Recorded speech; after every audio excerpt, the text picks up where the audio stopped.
Hi, I am ಪವಿತ್ರ ಮಲ್ಲಿಕಾರ್ಜುನ್. ಇವತ್ತಿನ session ಅಲ್ಲಿ ನಾನು ಟೆನ್ಸಸ್ ಅನ್ನುವಂತಹ ಒಂದು ಟಾಪಿಕ್ ನ ಬಗ್ಗೆ ಮಾತಾಡ್ತಾ ಇದ್ದೀನಿ. ಇದೇ ಮೊದಲನೇ ಬಾರಿಗೆ ನನ್ನ ವಿಡಿಯೋವನ್ನ ನೋಡ್ತಾ ಇದ್ರೆ ಸಬ್ಸ್ಕ್ರೈಬ್ ಮಾಡಿ. ನೋಡಿ, ಟೆನ್ಸಸ್ ಅಂತ ಅಂದ್ರೆ ಏನು? ಕಾಲ ಅಂತ ಹೇಳಿ ಕರಿಬಹುದು. ಕಾಲ ಅಂತ ಅಂದ್ರೆ ಏನು? ಟೈಮ್ ಅಲ್ವಾ? ಈಗ 10 o'clock ಆಗಿದೆ ಅಂತ ಇಟ್ಕೊಳ್ರಿ. ಈಗ 10 o'clock ಆಗಿದೆ, ಅದನ್ನೇ ನಾವು ಟೆನ್ಸ್ ಅಂತ ಕರಿತೀವಾ? ಇಲ್ಲ, ಆ ರೀತಿ ಅಲ್ಲ. ಅದು ಒಂದು ಕೆಲಸ ಯಾವ ಟೈಮಿಗೆ ನಡೀತು ಅಂತ ಹೇಳೋದಕ್ಕೆ ನಾವು ಟೆನ್ಸ್ ಅಂತ ಹೇಳಿ ಕರಿತೇವೆ. ಟೆನ್ಸ್ ಅಂತ ಅಂದ್ರೆ ಏನು ನೋಡಿ? Tense is the time of an action. ಒಂದು ಕೆಲಸದ ಬಗ್ಗೆ ಹೇಳುವಂತಹ ಟೈಮ್ಗೆ ನಾವು ಟೆನ್ಸ್ ಅಂತ ಹೇಳಿ ಕರಿತೀವಿ. ಕೆಲಸ ಇರ್ಬೇಕು, ಅದ್ರ ಜೊತೆಗೆ ಯಾವ ಟೈಮ್ ಅಲ್ಲಿ ನಡೀತು ಅಂತ ಹೇಳಿ ಹೇಳ್ಬೇಕು. ಈ ರೀತಿ ಇದ್ರೆ ನಾವು ಅದನ್ನ ಟೆನ್ಸಸ್ ಅಂತ ಹೇಳಿ ಕರಿತೀವಿ. 3 ಮೇನ್ ಟೆನ್ಸಸ್ ಆರ್ ದೇರ್. ಈ ಟೆನ್ಸಸ್ ಗಳಲ್ಲಿ ಎಷ್ಟು ಟೈಪ್ಸ್ ಇದಾವೆ? 3 ಟೈಪ್ಸ್ ಆಫ್ ಟೆನ್ಸಸ್ ಗಳು ಇದಾವೆ. ಅವು ಯಾವ್ಯಾವು ಅಂತ ಅಂದ್ರೆ, ಫಸ್ಟ್ನೇದು ಪ್ರೆಸೆಂಟ್ ಟೆನ್ಸ್, ಎರಡನೇದು ಪಾಸ್ಟ್ ಟೆನ್ಸ್, ಮೂರನೇದು ಫ್ಯೂಚರ್ ಟೆನ್ಸ್. ಪ್ರೆಸೆಂಟ್ ಟೆನ್ಸ್ ಅಂತ ಅಂದ್ರೆ ವರ್ತಮಾನ ಕಾಲ ಅಂತ ಹೇಳಿ ಕನ್ನಡದಲ್ಲಿ ಕರಿತೀವಿ. ವರ್ತಮಾನ ಕಾಲ ಅಂತ ಅಂದ್ರೆ ಏನು ನೋಡಿ? ಈಗ ನಡೀತಾ ಇರುವಂತದ್ದು ಅಂತ ಹೇಳಿ ಅರ್ಥ. ಈಗ ಏನ್ ನಡೀತಿದೆ ಅಲ್ಲ, ಪ್ರೆಸೆಂಟ್, ನಾನೀಗ ಏನ್ ಮಾಡ್ತಿದ್ದೀನಿ ಅಂತ ಹೇಳುವಂಥದ್ದು ಪ್ರೆಸೆಂಟ್ ಟೆನ್ಸ್ ಆಗುತ್ತೆ. ಪಾಸ್ಟ್ ಟೆನ್ಸ್ ಅಂತ ಅಂದ್ರೆ ಈಗಾಗ್ಲೇ ಅದು ನಡೆದೋಗಿರ್ಬೇಕು, ಆ ರೀತಿ ಒಂದು ಕೆಲಸಗಳು ಈಗಾಗ್ಲೇ ಮುಗಿದೋಗಿದಾವೆ ಅಂತ ಹೇಳೋದಕ್ಕೆ ಪಾಸ್ಟ್ ಟೆನ್ಸ್ ಅನ್ನ ಬಳಸ್ಕೊಳ್ತೇವೆ. ಫ್ಯೂಚರ್ ಟೆನ್ಸ್ ಅಂತ ಅಂದ್ರೆ ಏನು? ಮುಂದೆ ಆಗೋದನ್ನ ಹೇಳೋದು ಫ್ಯೂಚರ್ ಟೆನ್ಸ್ ಆಗುತ್ತೆ. ಮತ್ತೆ each tense has 4 sub tenses ಅಂತ ಅಂದ್ರೆ ಏನು? ಪ್ರತಿಯೊಂದು ಟೆನ್ಸ್ ಕೂಡ 4 ಸಬ್ ಟೆನ್ಸ್ ಗಳು ಇದಾವೆ. ಪ್ರತಿಯೊಂದು ಟೆನ್ಸಸ್ಗೂ ಕೂಡ 4 ಸಬ್ ಟೆನ್ಸಸ್ ಗಳು ಇದಾವೆ. ಹೀಗೆ 3 ಸಬ್ ಟೆನ್ಸಸ್ ಗಳು ಸೇರಿಸಿದ್ರೆ ಟೋಟಲ್ ಎಷ್ಟು ಟೆನ್ಸ್ ಗಳು ಆಗ್ತವೆ? ನಮಗೆ 12 ಟೆನ್ಸಸ್ ಆಗ್ತವೆ. ಟೋಟಲ್ 12 ಟೆನ್ಸಸ್ ಆಗ್ತವೆ. ಅವು ಯಾವ್ಯಾವು ಅಂತ ನೋಡೋಣ ಈಗಿನ ಸ್ಲೈಡ್ಲಿ. ಈಗ ನೋಡಿ,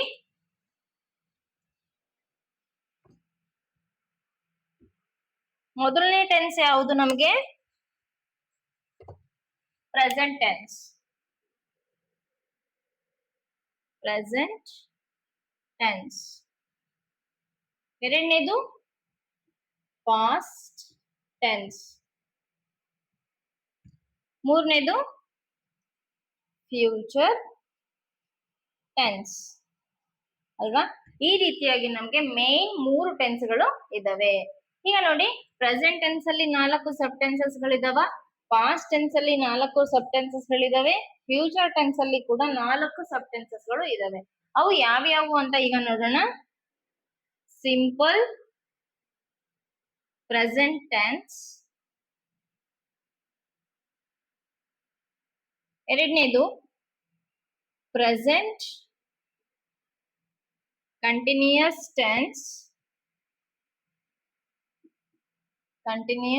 ಟೆನ್ಸ್, ಮೂರನೇದು ಪ್ರೆಸೆಂಟ್ ಪರ್ಫೆಕ್ಟ್ ಟೆನ್ಸ್, ನಾಲ್ಕನೇದು ಪ್ರೆಸೆಂಟ್ ಪರ್ಫೆಕ್ಟ್ ಕಂಟಿನ್ಯೂಯಸ್ ಟೆನ್ಸ್. ಈ ರೀತಿಯಾಗಿ ಪ್ರೆಸೆಂಟ್ ಟೆನ್ಸ್ ಅಲ್ಲಿ 4 ಟೆನ್ಸ್ ಗಳಾಯ್ತು. ಇದೇ ರೀತಿಯಾಗಿ ಪಾಸ್ಟ್ ಟೆನ್ಸ್ಗೂ ಮತ್ತೆ ಫ್ಯೂಚರ್ ಟೆನ್ಸ್ಗೂ ಕೂಡ ಸಬ್ ಟೆನ್ಸಸ್ ಗಳು ಇದಾವೆ. ಅದ್ರ ಬಗ್ಗೆ ನಾವೀಗ ಓಕೆ, ಈಗ ಮೇನ್ ಟೆನ್ಸಸ್ ಆಯ್ತು. ಈಗ ಸಬ್ ಟೆನ್ಸಸ್ ಅನ್ನ ನಾವು ನೋಡ್ತಾ ಇದ್ದೀವಿ. ಈಗ ನೋಡ್ರಿ, ಪ್ರೆಸೆಂಟ್ ಟೆನ್ಸ್ ಅಲ್ಲಿ ಎಷ್ಟು ಸಬ್ ಟೆನ್ಸಸ್ ಗಳು ಬರ್ತವೆ? ಒಟ್ಟು 4 ಸಬ್ ಟೆನ್ಸಸ್ ಗಳು ಬರ್ತವೆ. ಅವು ಯಾವ್ಯಾವು? Simple present tense, present continuous tense, present perfect tense, present perfect continuous tense. ಅದೇ ರೀತಿಯಲ್ಲಿ simple past tense, past continuous tense, past perfect tense, past perfect continuous tense, simple future tense, future continuous tense, future perfect tense, future perfect continuous tense. ಈ ರೀತಿಯಾಗಿ ನಾವು total 12 tenses ಗಳನ್ನ ಕಲಿತೇವೆ. ಈ tenses ಗಳನ್ನ ಈಸಿಯಾಗಿ ನೆನ್ಪಿಟ್ಕೊಳ್ಳೋದು ಹೆಂಗೆ ಅಂತ ಅಂದ್ರೆ, ನನಗೆ ಒಬ್ಳು ಫ್ರೆಂಡ್ ಇದ್ದಾಳೆ. ಅವಳು ಯಾವಾಗ್ಲೂ ಓದ್ತಾ ಇರ್ತಾಳೆ. ಅದು ಹೆಂಗೆ ಓದ್ತಾಳೆ ಅಂತ ನಾನು ಈ ಟೆನ್ಸಸ್ ನ ಮುಖಾಂತರವಾಗಿ ನಿಮ್ಗೆ ಅರ್ಥ ಮಾಡಿಸೋದಕ್ಕೆ ಪ್ರಯತ್ನ ಮಾಡ್ತೀನಿ. ಸಿಂಪಲ್ ಅಂದ್ರೆ ಅವಳು ತುಂಬಾ ಸಿಂಪಲ್ ಆಗಿ ಓದ್ತಾ ಇದ್ಲು. ಮತ್ತೆ ಹೆಂಗ್ ಓದ್ತಾ ಇದ್ಲು? ಕಂಟಿನ್ಯೂಸ್, ಯಾವಾಗ್ಲೂ ಕಂಟಿನ್ಯೂಸ್ ಆಗಿ ಓದ್ತಾನೇ ಇದ್ಲು. ಪರ್ಫೆಕ್ಟ್, ಪರ್ಫೆಕ್ಟ್ ಆಗಿ ಓದ್ತಾ ಇದ್ಲು. ಎಷ್ಟು ಓದ್ಬೇಕು, ಎಷ್ಟು ಓದ್ಬಾರ್ದು ಆ ನಾಲೆಡ್ಜ್ ಇಟ್ಕೊಂಡು ಓದ್ತಾ ಇದ್ಲು. ಪರ್ಫೆಕ್ಟ್ ಕಂಟಿನ್ಯೂಸ್, ಪರ್ಫೆಕ್ಟ್ ಆಗಿನೂ ಓದ್ತಾ ಇದ್ಲು, ಕಂಟಿನ್ಯೂಸ್ ಆಗಿನೂ ಕೂಡ ಓದ್ತಾ ಇದ್ಲು. ಈ ರೀತಿಯಾಗಿ ನಾವು ಅರ್ಥ ಮಾಡ್ಕೊಂಡ್ರೆ ಈ ಒಂದು ಟೆನ್ಸಸ್ ಗಳನ್ನ ಈಸಿಯಾಗಿ ನೆನ್ಪಿಟ್ಕೊಳ್ಳೋದಕ್ಕೆ ಅನುಕೂಲ ಆಗುತ್ತೆ. ಈಗ ಇಷ್ಟೊಂದು ಟೆನ್ಸಸ್ ಗಳಿದಾವ, ಅಷ್ಟೊಂದನ್ನ ನಾವು ಹೇಗ್ ನೆನ್ಪಿಟ್ಕೊಳ್ಳೋದು ಅಂತ ಹೇಳಿ ಹೆದರ್ಕೊಳ್ಳೋ ಅವಶ್ಯಕತೆ ಇಲ್ಲ. ಒಂದು ಟೆನ್ಸ್ ಅನ್ನ ನೀವು ಕರೆಕ್ಟ್ ಆಗಿ ಕಲ್ತಿದ್ದೀರಿ ಅಂದ್ರೆ ಒಂದು ಟೆನ್ಸ್ ಅಲ್ಲಿರುವಂತಹ 4 ಸಬ್ ಟೆನ್ಸಸ್ ಅನ್ನ ಪರ್ಫೆಕ್ಟ್ ಆಗಿ ಕಲ್ತಿರಿ ಅಂತ ಅಂದ್ರೆ ಇನ್ನು ಉಳಿದಿರೋವನ್ನ ಆರಾಮಾಗಿ ನೀವು ಕಲಿಬಹುದು. ನೋಡಿ, ಈ ಪ್ರೆಸೆಂಟ್ ಟೆನ್ಸ್ ಅಲ್ಲಿ ಸಿಂಪಲ್ ಅನ್ನುವಂತಹ ಒಂದು ವರ್ಡ್ ಇದೆ, ಮತ್ತೆ ಕಂಟಿನ್ಯೂಸ್ ಅನ್ನುವಂತಹ ಒಂದು ವರ್ಡ್ ಇದೆ, ಇದರಲ್ಲಿ ಪರ್ಫೆಕ್ಟ್ ಅನ್ನುವಂತಹ ವರ್ಡ್ ಇದೆ, ಇದರಲ್ಲಿ ಪರ್ಫೆಕ್ಟ್ ಕಂಟಿನ್ಯೂಸ್ ಅನ್ನುವಂತಹ ಒಂದು ವರ್ಡ್ ಇದೆ. ಎಲ್ಲಾದ್ರಲ್ಲೂ ಕೂಡ ಇದೇ ವರ್ಡ್ ಕಂಟಿನ್ಯೂ ಆಗ್ತಾ ಬಂದಿದೆ, ಇದೇ ವರ್ಡ್ ರಿಪೀಟ್ ಆಗ್ತಾ ಬಂದಿದೆ. ಆದ್ರೆ ನಾವು ಚೇಂಜ್ ಮಾಡಿರೋದೆಲ್ಲ ಒಂದು ಟೆನ್ಸ್ ನೇಮ್ ಮಾತ್ರ. ನೋಡ್ತೀರಾ, ಸಿಂಪಲ್ ಪ್ರೆಸೆಂಟ್, ಇಲ್ಲಿ ನೋಡಿ ಸಿಂಪಲ್ ಪಾಸ್ಟ್, ಇಲ್ಲಿ ಸಿಂಪಲ್ ಫ್ಯೂಚರ್, ಅಷ್ಟೇ ನಾವು ಚೇಂಜ್ ಮಾಡಿರೋದು. ಕಂಟಿನ್ಯೂಸ್ ಗೆ present continuous, past continuous, future continuous. ಮತ್ತೆ ಪರ್ಫೆಕ್ಟ್ ಅನ್ನುವಂಥದ್ದನ್ನ ಚೇಂಜ್ ಮಾಡಿದೀವಿ. Present perfect tense, past perfect tense, future perfect tense, ಮತ್ತೆ perfect continuous. Present perfect continuous, past perfect continuous, ಮತ್ತೆ ಫ್ಯೂಚರ್ ಪರ್ಫೆಕ್ಟ್ ಕಂಟಿನ್ಯೂಸ್. ಈ ಒಂದು ಟೆನ್ಸ್ ನ ನೇಮ್ಸ್ ಅನ್ನ ಬದಲಾಯಿಸ್ಕೊಂತ ನೀವು 4 ವರ್ಡ್ ನೆನ್ಪಿಟ್ಕೊಡ್ರಿ. ಇದರಲ್ಲಿ ಯಾವ್ಯಾವು? ಒಂದು simple, continuous, perfect, perfect continuous. ಈ 4 ಒಂದು ವರ್ಡ್ಸ್ ಅನ್ನ ನೀವು ನೆನ್ಪಿಟ್ಕೊಂಡ್ಬಿಟ್ರೆ ಈ 12 ಟೆನ್ಸಸ್ ಅನ್ನ ನೆನ್ಪಿಟ್ಕೊಳ್ಳೋದು ತುಂಬಾ ಈಸಿ. ಹಂಗಾದ್ರೆ ನಾವು ಟೆನ್ಸಸ್ ಗಳನ್ನ ಕಲಿಬೇಕಾದಾಗ ಯಾವ್ಯಾವ ಒಂದು ಗ್ರಾಮರ್ ಪಾಯಿಂಟ್ಸ್ ಗಳು ನಮ್ಗೆ ಗೊತ್ತಿರಬೇಕು ಅಂತ ಹೇಳಿ, ಈ ಟೆನ್ಸಸ್ ಅನ್ನ ಕಲಿಬೇಕಾದಾಗ ಫಸ್ಟ್ ನಮಗೆ ಪ್ರನೌನ್ಸ್ ಗಳ ಒಂದು ನಾಲೆಡ್ಜ್ ಬೇಕು. ಪ್ರನೌನ್ ಅನ್ನುವಂತಹ ಒಂದು ಟಾಪಿಕ್ ಅನ್ನ ಮಾಡಿದ್ದೆ, ಅದರಲ್ಲೂ ಕೂಡ ನಾವು ಪರ್ಸನಲ್ ಪ್ರನೌನ್ಸ್ ಅನ್ನುವಂತಹ ಒಂದು ಟಾಪಿಕ್ ಅನ್ನ ತುಂಬಾ ಚೆನ್ನಾಗಿ ಅರ್ಥ ಮಾಡ್ಕೊಂಡಿರ್ಬೇಕು. ಪ್ರನೌನ್ಸ್ ಏನು? ಪ್ರನೌನ್ ಅಂತ ಅಂದ್ರೆ pronoun is a word which is used instead of noun ಅಂತ ಹೇಳಿದ್ದೆ. ಇನ್ಸ್ಟೆಡ್ ಆಫ್ ನೌನ್ ಅಂತ ಅಂದ್ರೆ ಏನು? ಇನ್ಸ್ಟೆಡ್ ಆಫ್ ನೌನ್ ಅಂತಂದ್ರೆ ನಾಮಪದಕ್ಕೆ ಬದಲಿಗೆ ಬಳಸುವಂತಹ ಒಂದು ಪದಗಳಿಗೆ ನಾವು ಪ್ರನೌನ್ಸ್ ಅಂತ ಹೇಳಿ ಕರಿತೀವಿ. ಇದರಲ್ಲಿ ಫಸ್ಟ್ ಮೇನ್ ಪ್ರನೌನ್ ಅಂದ್ರೆ ಅದರ ಡಿವಿಷನ್ ಒಂದು ಹೇಳಿದ್ದೆ, ಅದು ಯಾವುದು ಅಂತ ಅಂದ್ರೆ ಪರ್ಸನಲ್ ಪ್ರನೌನ್ ಅಂತ ಹೇಳಿದ್ದೆ.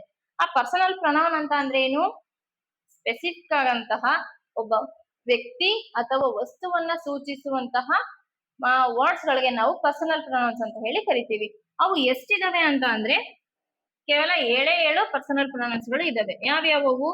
I, we, you, they, he, she ಮತ್ತೆ ಇಟ್. ಈ ಒಂದು ಪ್ರೊನೌನ್ಸ್ ಗಳ ಬೇಸ್ ಮೇಲೆನೆ ನಾವು ಟೆನ್ಸಸ್ ಗಳನ್ನ ಕಲ್ತ್ರೆ ತುಂಬಾ ಚೆನ್ನಾಗಿ ಅರ್ಥ ಆಗುತ್ತೆ. ಮತ್ತೆ ಇನ್ನ ಯಾವ್ದ್ರ ನಾಲೆಡ್ಜ್ ಇರ್ಬೇಕು ನಮಗೆ?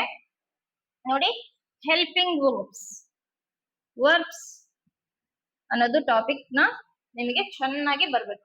ಹೆಲ್ಪಿಂಗ್ ವರ್ಬ್ಸ್ ಅಲ್ಲಿ ಎಷ್ಟು ವಿಧಗಳು ಬರ್ತವೆ? 2 ಟೈಪ್ಸ್ ಬರ್ತವೆ. ಯಾವ್ಯಾವು? ಮೇನ್ ವರ್ಬ್ ಮತ್ತೆ ಹೆಲ್ಪಿಂಗ್ ವರ್ಬ್. ಹೆಲ್ಪಿಂಗ್ ವರ್ಬ್ ಅಥವಾ ಇದನ್ನ ಆಕ್ಸಿಲರಿ ವರ್ಬ್ ಅಂತ ಕೂಡ ಕರೀತಾರೆ. ಆಕ್ಸಿಲರಿ ವರ್ಬ್, ಆಕ್ಸಿಲರಿ ವರ್ಬ್ ಅಂತ ಕೂಡ ಇದನ್ನ ಕರೀತಾರೆ.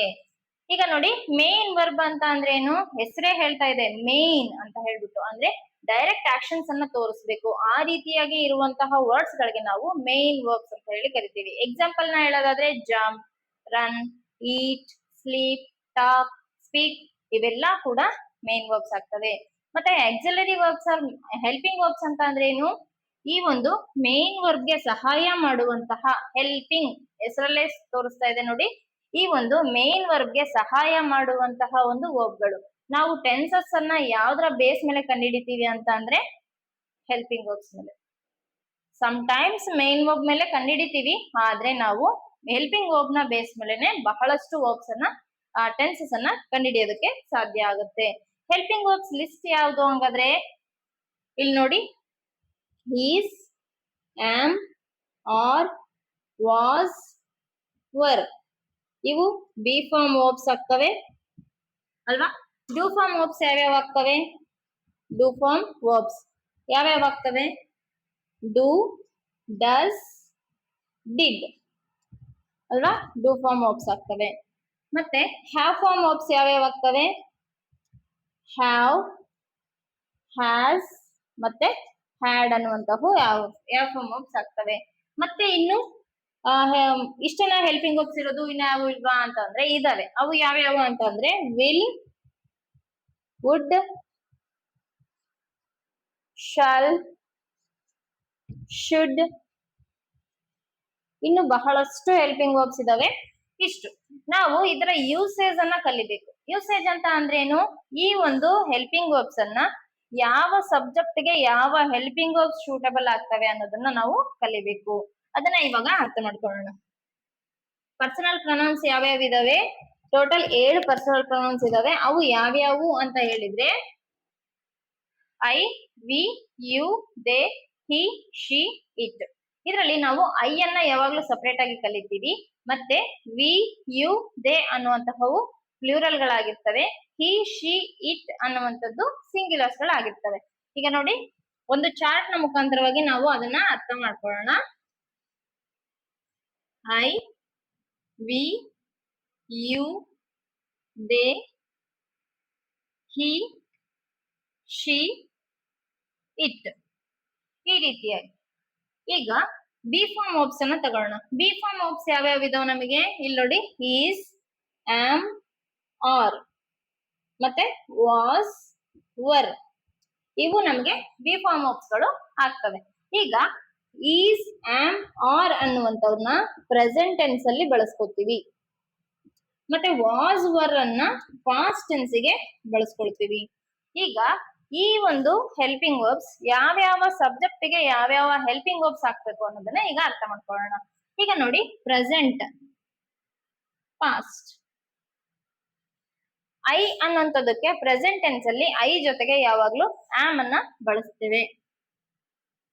ಅದೇ ಪಾಸ್ಟ್ ಟೆನ್ಸ್ ಗೆ ಹೋದಾಗ ಐ ವಾಸ್ ಅಂತೀವೋ ಅಥವಾ ಐ ವರ್ ಅಂತೀವೋ? I was.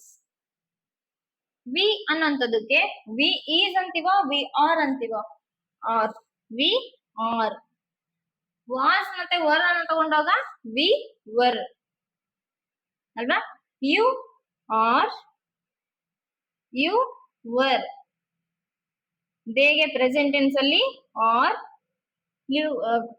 ಪಾಸ್ಟ್ ಟೆನ್ಸ್ ಗೆ ಹೋದಾಗ ವರ್. ಹಿ ಪ್ರೆಸೆಂಟ್ ಟೆನ್ಸ್ ಗೆ ಈಸ್ ಆಗುತ್ತೆ. He is. ಪಾಸ್ಟ್ ಟೆನ್ಸ್ ಗೆ ಹೋದಾಗ he was. She is, she was. It is, it was. ಈ ರೀತಿಯಾಗಿ ನಾವು ಯೂಸ್ ಅನ್ನ ಮಾಡಬೇಕಾಗುತ್ತೆ. ಈಗ ಬಿ ಫಾರ್ಮ್ ವರ್ಬ್ಸ್ ಕ್ಲಿಯರ್ ಆಯ್ತು. ಡೂ ಫಾರ್ಮ್ ವರ್ಬ್ಸ್ ಅಂದ್ರೆ ಯಾವ್ಯಾವ ಇದಾವೆ? ಡೂ, ಡಸ್ ಮತ್ತೆ ಡಿಡ್ ಅನ್ನುವಂತಹ ಹೆಲ್ಪಿಂಗ್ ವರ್ಬ್ಸ್ ಇದಾವೆ. ಈಗ ಡೂ ಮತ್ತೆ ಡಸ್ ಅನ್ನ ನಾವು ಪ್ರೆಸೆಂಟ್ ಟೆನ್ಸ್ ಅಲ್ಲಿ ಬಳಸ್ಕೊಳ್ತೀವಿ. ಡಿಡ್ ಅನ್ನುವಂಥದ್ದನ್ನ ಪಾಸ್ಟ್ ಟೆನ್ಸ್ ನಲ್ಲಿ ಬಳಸ್ಕೊಳ್ತೀವಿ. ಓಕೆನಾ? ಈಗ ಡೂ ಫಾರ್ಮ್ ವರ್ಬ್ಸ್ ಗೆ ಪ್ರೆಸೆಂಟ್ ಮತ್ತೆ ಪಾಸ್ಟ್ ಆಗಿ ಯಾವ್ಯಾವ ಹೆಲ್ಪಿಂಗ್ ವರ್ಬ್ಸ್ ಅನ್ನ ಹಾಕೊಳ್ತೀವಿ ನೋಡೋಣ. ಐ ಅನ್ನೋಂಥದ್ದಕ್ಕೆ ಪ್ರೆಸೆಂಟ್ ಟೆನ್ಸ್ ಅಲ್ಲಿ ಡೂ ಬರುತ್ತೋ ಡಸ್ ಬರುತ್ತೋ? ಐ ಡೂ ಅಲ್ವಾ. ಅದೇ ಪಾಸ್ಟ್ ಟೆನ್ಸ್ ಗೆ ಹೋದಾಗ ಡಿಡ್. ನಾವು ಈ ಡಿಡ್ ನ ಬಗ್ಗೆ ಯಾವುದೇ ರೀತಿಯ ತಲೆ ಕೆಡಿಸ್ಕೊಳ್ಳೋದು ಬೇಕಾಗಿಲ್ಲ. ಯಾಕಂದ್ರೆ ಪಾಸ್ಟ್ ಟೆನ್ಸ್ ಗೆ ಡೂ ಫಾರ್ಮ್ ವರ್ಬ್ಸ್ ಅಲ್ಲಿ ಡಿಡ್ ಬಿಟ್ರೆ ಬೇರೆ ವರ್ಡ್ ಇಲ್ಲ. ಅದಕ್ಕೋಸ್ಕರ ಎಲ್ಲಾ ಒಂದು ಪರ್ಸನಲ್ ಪ್ರೊನೌನ್ಸಿಗೂ ಡಿಡ್ ಅಂತಾನೆ ಹಾಕ್ತೀವಿ. ಈಗ ಪ್ರೆಸೆಂಟ್ ಟೆನ್ಸ್ ಗೆ ಡೂ ಬರ್ಬೇಕು ಡಿಡ್ ಬರ್ಬೇಕು ಅನ್ನೋದನ್ನ ಮಾತ್ರ ನಾವು ಅಬ್ಸರ್ವ್ ಮಾಡೋಣ. ವಿ ಗೆ we do, you do, they do, he does, she does, it does. ಈ ರೀತಿಯಾಗಿ ಮತ್ತೆ ಪಾಸ್ಟ್ ಟೆನ್ಸಿಗೆ ಡಿಡ್ ಅನ್ನುವಂಥದ್ದು ಎಲ್ಲಾ ಪರ್ಸನಲ್ ಪ್ರೊನೌನ್ಸಿಗೂ ಕೂಡ ನಾವು ಅದನ್ನೇ ಹಾಕ್ತಿವಿ, ಏನು ಚೇಂಜಸ್ ಮಾಡಲ್ಲ. ಡಿಡ್ ಡಿಡ್ ಅರ್ಥ ಆಯ್ತಲ್ಲ. ಮತ್ತೆ ಇನ್ನ ಉಳಿದಿದ್ದು ಯಾವುದು ನಮಗೆ have form verbs. Have form verbs ಯಾವ್ಯಾವ ಇದಾವೆ? ಹ್ಯಾಸ್, ಹ್ಯಾವ್ ಮತ್ತೆ ಹ್ಯಾಡ್ ಅಲ್ವಾ. ಹ್ಯಾವ್ ಹ್ಯಾಡ್ ಅನ್ನ ಪ್ರೆಸೆಂಟ್ ಟೆನ್ಸ್ಗೆ ಬಳಸ್ಕೊಂಡ್ರೆ ಹ್ಯಾಡ್ ಅನ್ನ ಪಾಸ್ಟ್ ಟೆನ್ಸ್ಗೆ ಬಳಸ್ಕೊಳ್ತೀವಿ. ಅರ್ಥ ಆಯ್ತಲ್ಲ. ಪ್ರೆಸೆಂಟ್ ಟೆನ್ಸ್ಗೆ ಹ್ಯಾವ್ ಮತ್ತೆ ಹ್ಯಾಡ್, ಈ ಒಂದು ಹ್ಯಾಸ್ ಮತ್ತೆ ಹ್ಯಾವ್ ಅನ್ನ ಈ ಒಂದು ಪರ್ಸನಲ್ ಪ್ರೊನೌನ್ಸ್ಗೆ ಯಾವ್ಯಾವ್ದಕ್ಕೆ ಯಾವ್ಯಾವ್ದನ್ನ ಹಾಕ್ಬೇಕು ನೋಡಿ. Present, past. ಐ ಅನ್ನುವಂಥದ್ದಕ್ಕೆ ಪ್ರೆಸೆಂಟ್ ಟೆನ್ಸ್ಗೆ ಹ್ಯಾಸ್ ಬರುತ್ತೋ ಹ್ಯಾವ್ ಬರುತ್ತೋ? ಐ ಹ್ಯಾವ್, ವಿ ಹ್ಯಾವ್, ಮತ್ತೆ you have, they have, have, he has, has, she has,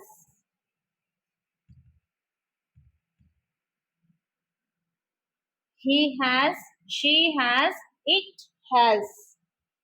ಮತ್ತೆ ಹ್ಯಾಡ್ ಎಲ್ಲೆಲ್ಲಿ ಹಾಕ್ಬೇಕು ಅಂತ ಅಂದಾಗ ಹ್ಯಾವ್ ಫಾರ್ಮ್ ವರ್ಬ್ಸ್ ಅಲ್ಲಿ ನಮಗೆ ಉಳಿದಿದ್ದು ಹ್ಯಾಡ್ ಮಾತ್ರ. ಹಂಗಾಗಿ ಪರ್ಸನಲ್ ಪ್ರೊನೌನ್ಸ್ ಎಲ್ಲಾ ಪ್ರೊನೌನ್ಸ್ಗೂ ಕೂಡ ನಾವು ಹ್ಯಾಡ್ ಅನ್ನ ಹಾಕ್ಬೇಕು. ಯಾಕಂದ್ರೆ ಅಲ್ಲಿ ಬೇರೆ ಆಪ್ಷನ್ ಯಾವುದು ಇಲ್ಲ, ಹ್ಯಾಡ್ ಮಾತ್ರ ಇದೆ ಪಾಸ್ಟ್ ಟೆನ್ಸ್ಗೆ. ಅದಕ್ಕೋಸ್ಕರವಾಗಿ ಎಲ್ಲಾ ಒಂದು ಪರ್ಸನಲ್ ಪ್ರೊನೌನ್ಸ್ಗೂ ಕೂಡ ನಾವು ಹ್ಯಾಡ್ ಅನ್ನುವಂತ ಹೆಲ್ಪಿಂಗ್ ವರ್ಬ್ ಅನ್ನ ಹಾಕ್ಬೇಕು. ಈಗ ಇಷ್ಟು ನಮಗೆ ಹೆಲ್ಪಿಂಗ್ ವರ್ಬ್ಸ್ ನ ಯೂಸೇಜ್ ಆಯ್ತು. ಇದು ಆದ್ಮೇಲೆ ನಮ್ಗೆ ಟೆನ್ಸಸ್ ಕಲಿಯೋದಕ್ಕೆ ಒಂದು ಪ್ರನೌನ್ ಬೇಕು ಅಂತ ಹೇಳಿದ್ದೆ, ಹೆಲ್ಪಿಂಗ್ ವರ್ಬ್ ಬೇಕು ಅಂತ ಹೇಳಿದ್ದೆ, ಈಗ ಮೇನ್ ವರ್ಬ್ ಬೇಕು. ಅಂದ್ರೆ ಮೇನ್ ವರ್ಬ್ ಅಂತ ಅಂದ್ರೆ ಏನು? ಹೆಸರೇ ಸೂಚಿಸ್ತಾ ಇದೆ, ಆಕ್ಷನ್ ಅನ್ನ ಡೈರೆಕ್ಟ್ ಆಗಿ ನಮಗೆ ತೋರಿಸ್ಬೇಕು. ಆ ರೀತಿ ಇರುವಂತಹ ವರ್ಡ್ಸ್ ಗಳಿಗೆ ನಾವು ಮೇನ್ ವರ್ಬ್ಸ್ ಅಂತ ಕರಿತೀವಿ. ಇದರಲ್ಲಿ ಕಲಿಯುವಂತದ್ದು ಏನಿದೆ ಮೇಡಮ್ ಅಂತ ಹೇಳ್ತೀರಾ? ಇಲ್ಲ, ಈ ವರ್ಬ್ ಅನ್ನುವಂಥದ್ದು ಒಂದು ಬೇಸ್ ವರ್ಡ್. ನಾವು ಕ್ರಿಯಾಪದಗಳಿಗೆ ಹೆಂಗೆ ಭೂತಕಾಲಕ್ಕೆ ಒಂದು ಪ್ರತ್ಯಯಗಳನ್ನ ಹಾಕ್ತಿವಿ, ವರ್ತಮಾನ ಕಾಲಕ್ಕೆ ಒಂದು ಪ್ರತ್ಯಯಗಳನ್ನ ಹಾಕ್ತಿವಿ, ಮತ್ತೆ ಭವಿಷ್ಯತ್ ಕಾಲಕ್ಕೆ ಒಂದು ಪ್ರತ್ಯಯಗಳನ್ನ ಹಾಕ್ತಿವಲ್ವಾ, ಅದೇ ರೀತಿಯಾಗಿ ಒಂದು ಬೇಸ್ ವರ್ಡ್ ಅನ್ನ ಇಟ್ಕೊಂಡು ಅದಕ್ಕೆ ಕೆಲವು ವರ್ಬ್ ಫಾರ್ಮ್ಸ್ ಅನ್ನ ಕೊಟ್ಕೊಂತ ಹೋಗ್ತೀವಿ. ಪ್ರೆಸೆಂಟ್ ಟೆನ್ಸ್ ಅಲ್ಲಿ, ಪಾಸ್ಟ್ ಟೆನ್ಸ್ ಅಲ್ಲಿ, ಪಾಸ್ಟ್ ಪಾರ್ಟಿಸಿಪಲ್ ಅನ್ನುವಂತಹ ಟೆನ್ಸ್, ಈ ರೀತಿಯಾಗಿ ನಮಗೆ ಡಿವಿಷನ್ಸ್ ಬರ್ತವೆ. ಒಂದು ಬೇಸ್ ವರ್ಡ್ ವರ್ಬ್ ಅನ್ನ ಇಟ್ಕೊಂಡು ಅದನ್ನ ಎಷ್ಟು ರೀತಿಯಾಗಿ ನಾವು ಕನ್ವರ್ಟ್ ಮಾಡಬಹುದು ಅಂತ ಅಂದಾಗ V1 ಅಂತ ಕರಿತೀವಿ. ಬೇಸ್ ವರ್ಬ್ ಅನ್ನ ಅಂದ್ರೆ ಬೇಸ್ ವರ್ಬ್ ಅನ್ನ V1 ಅಂತ ತಗೊಂಡಾಗ ಇದನ್ನ ನಾವು ಎಷ್ಟು ರೀತಿಯಾಗಿ ಕನ್ವರ್ಟ್ ಮಾಡಬಹುದು ಅಂತ ಅಂದ್ರೆ V2, V3, V4 ಮತ್ತೆ V5 ಅನ್ನುವಂಥದ್ದು ಒಂದು ಬೇಸ್ ವರ್ಡ್ಗೆ ಇಷ್ಟು ರೂಪಗಳನ್ನ ನಾವು ಕೊಡಬಹುದು. ಈ ರೂಪಗಳನ್ನೇ ನಾವು ಯಾವ್ಯಾವ ಟೆನ್ಸ್ಗೆ ಯಾವ್ಯಾವ ರೂಪವನ್ನ ಬರಿಬೇಕು ಅಂತ ಹೇಳೋದೇ ನಮ್ಗೆ ವರ್ಬ್ ಫಾರ್ಮ್ಸ್ ಆಗಿರುತ್ತೆ. ಎಕ್ಸಾಂಪಲ್ ನೋಡೋದಾದ್ರೆ ಈಗ ನೋಡಿ, ಎಕ್ಸಾಂಪಲ್ಸ್ ಮುಖಾಂತರ ಇದನ್ನ ಅರ್ಥ ಮಾಡ್ಕೊಳ್ಳೋಣ. ಈಗ ವರ್ಬ್ ಫಾರ್ಮೇಶನ್ ಅನ್ನ ನಾವು ನೋಡೋಣ. ಒಂದು ಬೇಸ್ ವರ್ಬ್ ಅನ್ನ ಇಟ್ಕೊಂಡು ಅದಕ್ಕೆ ವಿಧ ವಿಧವಾದಂತಹ ಒಂದು ರೂಪವನ್ನ ನಾವು ಕೊಡಬಹುದು.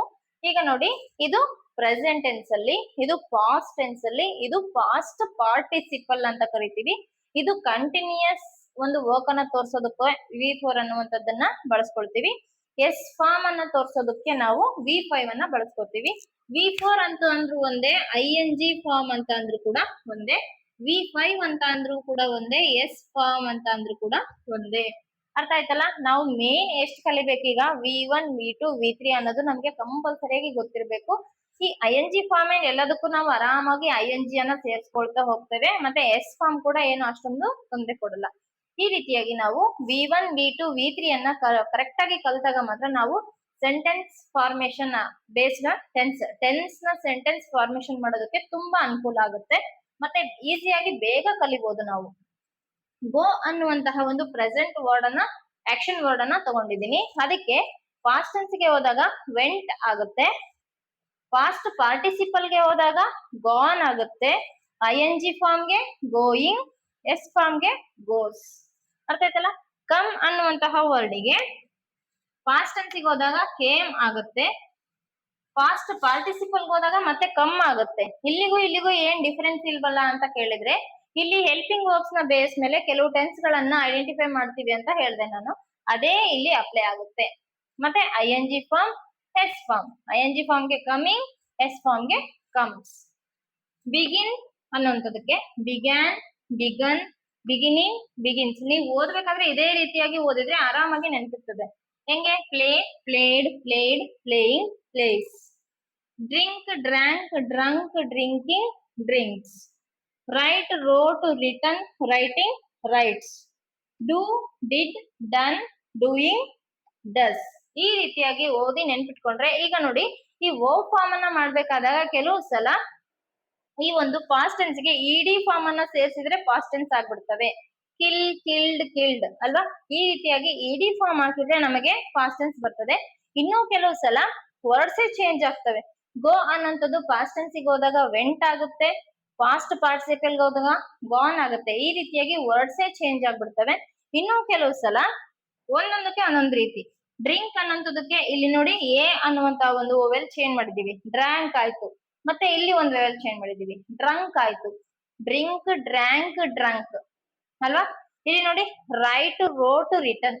ಈ ರೀತಿ ಸ್ವಲ್ಪ ಸ್ವಲ್ಪ ಕೂಡ ಬದಲಾವಣೆ ಆಗ್ತವೆ. ಇನ್ನು ಕೆಲವು ಅಸಲ್ ಚೇಂಜ್ ಆಗದೇ ಇಲ್ಲ. ಅವು ಎಂತವು ಅಂತ ಅಂದ್ರೆ cut, cut, cut, cutting, cutting, cuts. ಈ ರೀತಿಯಾಗಿ ಕಟ್ ಅನ್ನುವಂತ ವರ್ಡ್, ಪುಟ್ ಅನ್ನುವಂತ ವರ್ಡ್ ನಮಗೆ ಯಾವುದೇ ರೀತಿಯಾದಂತಹ ಚೇಂಜಸ್ ಆಗಲ್ಲ.